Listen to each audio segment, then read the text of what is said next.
Hey everyone, and welcome to Cozying Up with the Clear Cut, where we get up close and personal with women that inspire us. Today we are with Alix Peabody. She is the founder of Bev, which is a beverage company, and their first product is canned wine. Yes. And it is so cute, and I can't wait to try it. Thank you so much for joining us. Thanks for having me. Of course.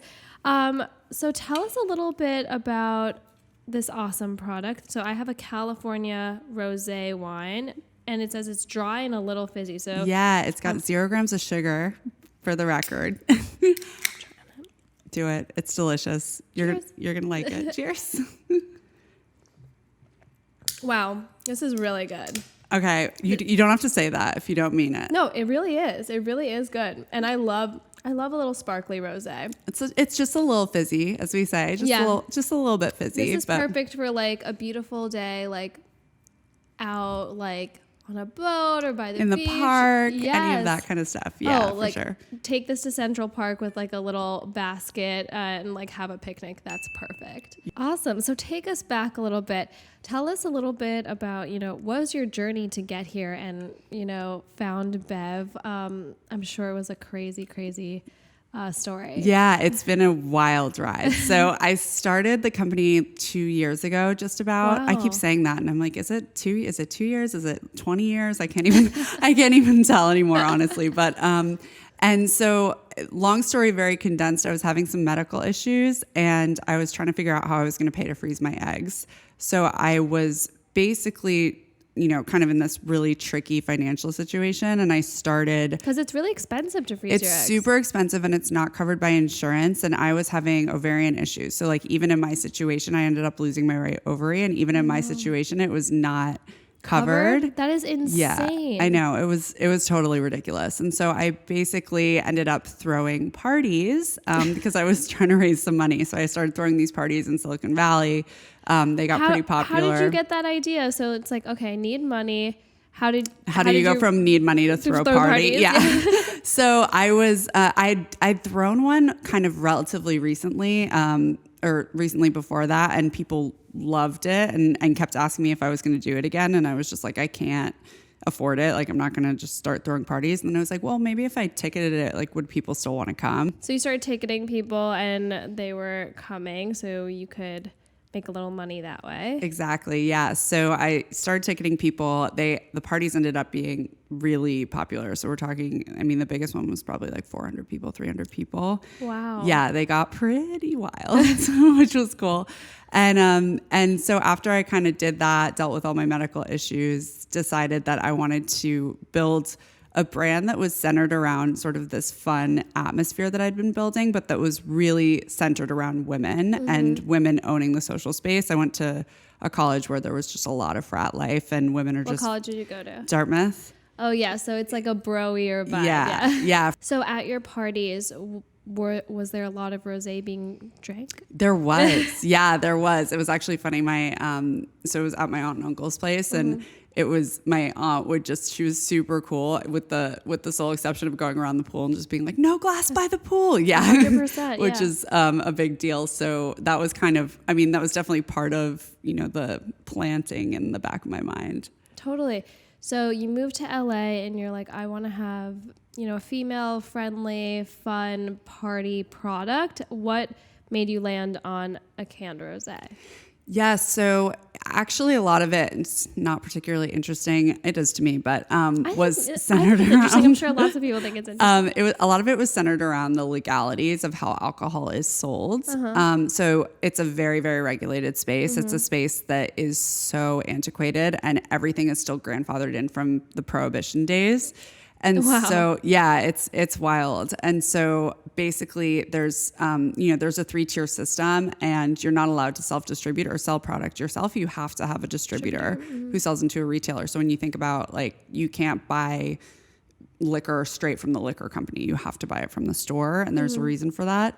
And, there's one exception, which is in wine. If you have a wine club or near a California winery, you're allowed to sell direct to consumer. And so that's why I landed on wine other than any other type of beverage, is because I needed to figure out a way that I was going to sell it at the beginning when a distributor wouldn't really talk to me. And I put it in a can simply because I had no money, and I figured that was a good way to brand it. You know, when you like pour something into a glass, you don't know what it is, and it's that is an expensive thing to brand if it doesn't brand itself. So that was kind of my thought originally, and then lo and behold, it turned out that it's a booming space that I had no idea was up and coming. Oh my God, that's so awesome. So it kind of just happened naturally, and you kind of found it like by just searching around. Yeah. That's insane. And so talk to me about like your first steps, like starting Bev. Like, how did you think of the name? Like, how did you like want to think of the branding and just like the ethos behind, your company? Sure. Yeah. So, I mean, a big part of it was, I didn't make the products pink because of any reason other than it's just my favorite color, the color of the can. So it's like, okay, I was just kind of unapologetically me about it. At the very beginning, I had to get products, and I had no idea where to start.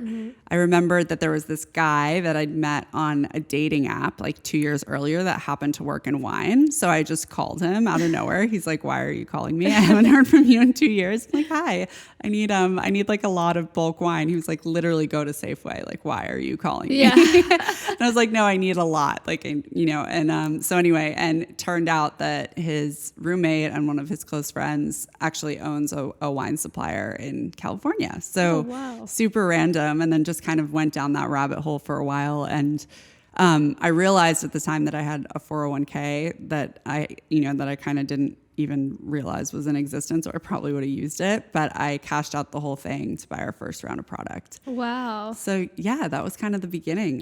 It was not a risk profile I would recommend. And then how did people find out about your product and start purchasing? Is it still like just direct to consumer, or can people find you in stores? Yeah. So we're actually rolling out we're in a few different states now. We're in California, Texas, Colorado, Tennessee, soon to be Massachusetts, Arizona, and Nevada.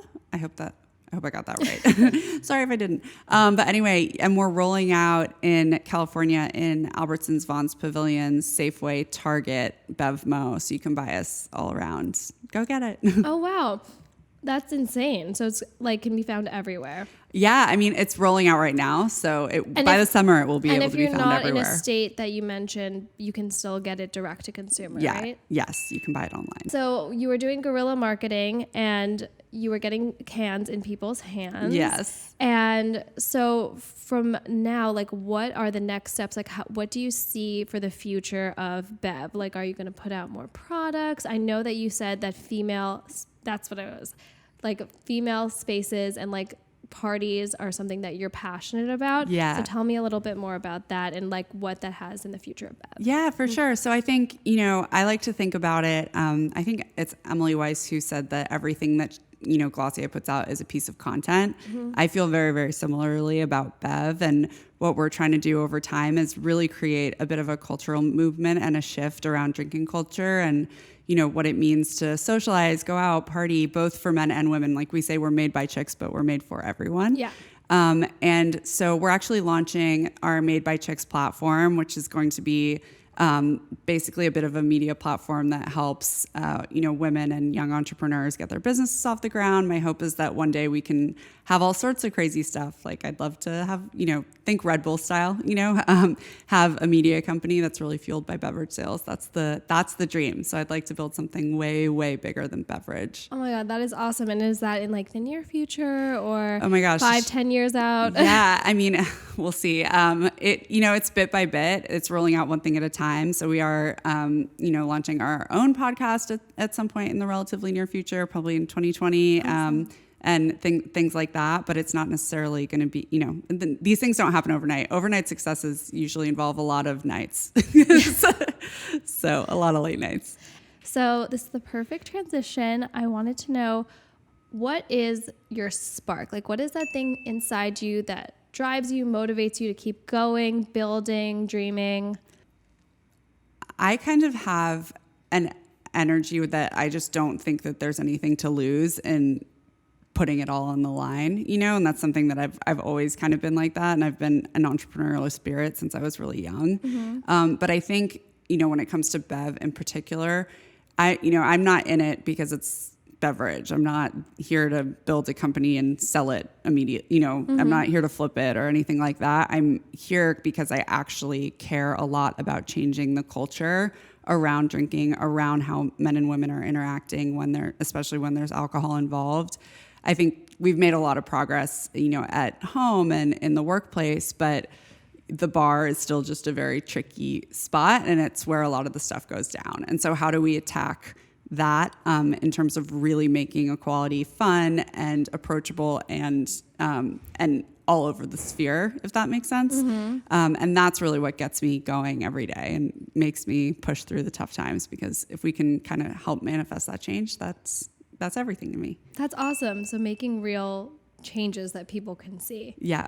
That's insane. So we give all of our guests a token of our appreciation, a spark ring. Oh my gosh. It's basically a daily reminder that you can wear every day for those tough days. If you look down and you're like, I have something that keeps me going. Thank you. If it's not your right size, it's the right size, we'll just send you your right size. Okay, cool. So just like the spark ring, we think, with jewelry, there can be some sentimental value, something more than just like a beautiful piece. There can be a lot of like meaning behind the piece. So we always ask, did you bring a piece of jewelry that has like a little extra meaning to you? Yeah, well, I have two. That's perfect. Whichever one you. Yeah. So obviously my engagement ring. It's beautiful, by the way. I've been staring Thank you so at it. much. Thank you. Yeah, and he put a little hidden halo. He designed it himself. When did you get engaged? I got engaged in April. Oh my God, recently. Yeah. How did he propose? It was just on our rooftop of our house. He had the ring tied around our cat, which was a questionable choice because the cat immediately sprinted away afterwards. I was like, Jeff, this cat completely could have just lost this ring. Oh my God, yeah. But anyway, we knew we were going to get married, within 3 weeks of meeting each other. We were like, whoa, how did you know? It's the difference between nice to meet you and, oh, there you are. Do you know what I mean? That's really good. I like that. Yeah. There's just kind of, sometimes it's just like, oh, and with friends too, there's some people where it's like, oh, there you are. Yeah. I've been waiting for you in a way. And then there's other people that you kind of have to meet and get to know. We were just, I don't know. We just kind of instant connection. Yeah. Awesome. And so we have some fun jewelry to play with too. Oh my gosh, I know you said you like all sorts of diamonds, right? I mean, who doesn't really? So I have two things. Let's start smaller and go bigger. Oh my gosh. So first we have our diamond tennis necklace, which I love because you can wear it as like a choker that is something longer. So pretty. Or even a double wrap bracelet. And I'm obsessed with that That piece. is so, so pretty. And then I'm just going to have to call Jeffrey and be like, also. And if you love hidden halos, this is great. This is a 10.4 karat cushion cut. Oh my gosh, stop it. Forget about this necklace. Yeah. No. Oh my gosh, that is gorgeous. So it's an elongated cushion cut with a hidden halo and just like a yeah. It's like mine if it were super on sized. steroids. Yeah. it's extra for every day, but I thought it would be fun to play with. Oh my gosh, it is fun to play with. I'm like, what does that even look like? It's like the size of my whole nail bed. I love it. It's like you can't walk down the street really with this, I feel like. Yeah. That's so fun. I love everything you're wearing. Oh my I'm God, like, this thank is just, you. Everything is super cute. Awesome. This was so much fun. Thank you so much for coming and being with us today and sharing your amazing wine. Thank you for letting me play with your diamonds. Oh, They're anytime. beautiful. You can always come by when you're in New York. Awesome. Thank you. So tell everyone where they can follow you, follow Bev, keep up with all the exciting things happening. Yeah, so we're at Drink Bev on Instagram. There's some super fun stuff going down recently, so definitely check us out. And you can buy it on the website, www.drinkbev.com. Can you ship it anywhere? Yes, we can ship into, 44 different states, all the states that allow it. There are just a couple here and there that So New York is fine? Yes. Okay, cool. Yes, you can. Yeah. Awesome. And if you want to see the beautiful diamonds we were looking at today, follow us on YouTube at The Clear Cut and check out our IGTV and follow us on Instagram at The Clear Cut. Thanks so much for tuning in, guys, and we will see you next week. Okay.